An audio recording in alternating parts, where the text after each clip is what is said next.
So I am going to give you 8 different ways that you can start to protect your energy and manage that relationship in a way that makes them feel good and makes you feel even better, because 1, you've controlled that relationship, and 2, you've protected your actual energy and peace. I'm sitting outside, hopefully the wind will be okay. So first things first is you want to listen more than you speak.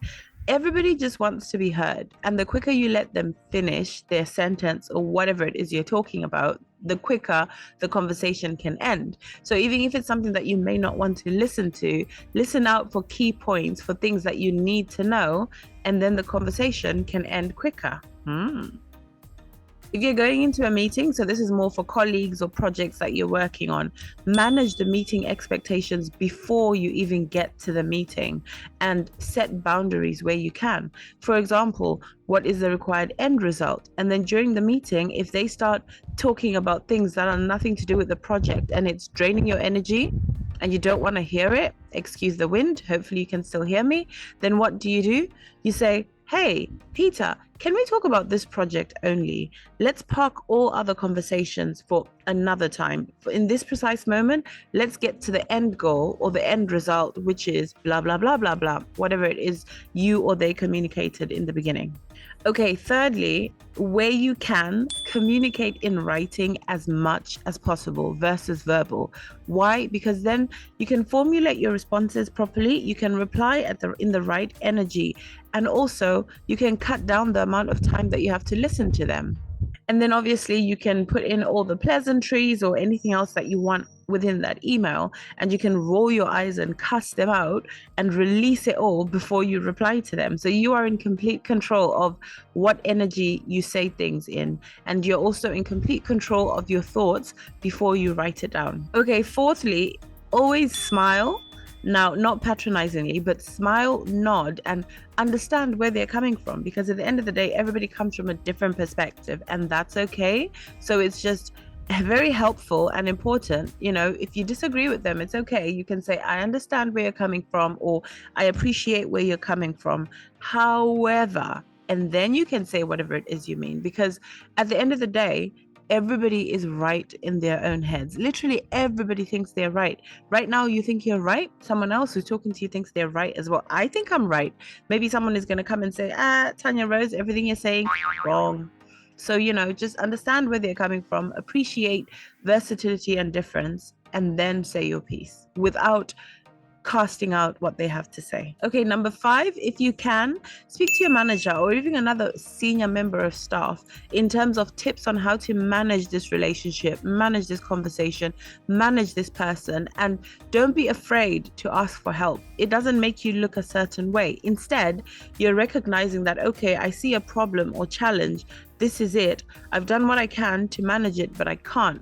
Therefore, I'm ready to get some support in terms of how to manage it. And that's perfectly okay, especially in this day and age where asking for help is actually seen as confidence. Number 6 is pick your battles. There are some things which are worth fighting for, and there are some things which are okay. Like, for example, I work in marketing when I'm not doing my coaching, right? And let's say our brand has green, orange, and yellow. And someone says, oh, I want you to use the yellow one. And I'll be like, the yellow one doesn't look that great on a screen, on a white screen. And they're like, no, I want the yellow because yellow represents happiness and blah, blah, blah, blah, blah.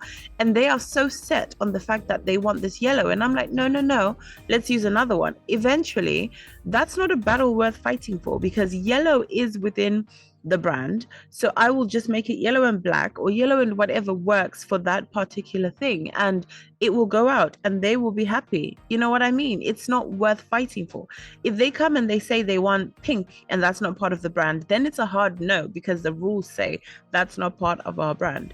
So essentially what I'm saying is learn to pick your battles in every relationship, not just at work, but even with colleagues, with friends, with family members, with partners, lovers, everybody.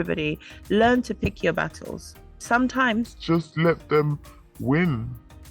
Okay, number 7, find a halfway point if you can. So if it's one of those debates, discussions where you guys really disagree and it's difficult, how can you find a halfway point and communicate that, look, Sophia, you want to go 27 miles. I only want to go 7.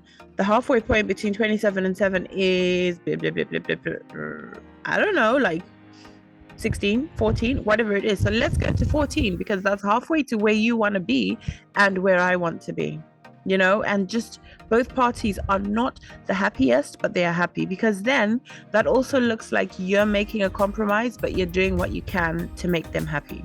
Okay, and lastly, which is obviously a bit of me and one of my favorite, is after dealing with that difficult person, take some time to ground yourself and shake off that energy, you know, because obviously when someone works us up and then we try to do things when we're worked up, it's obviously not going to be done.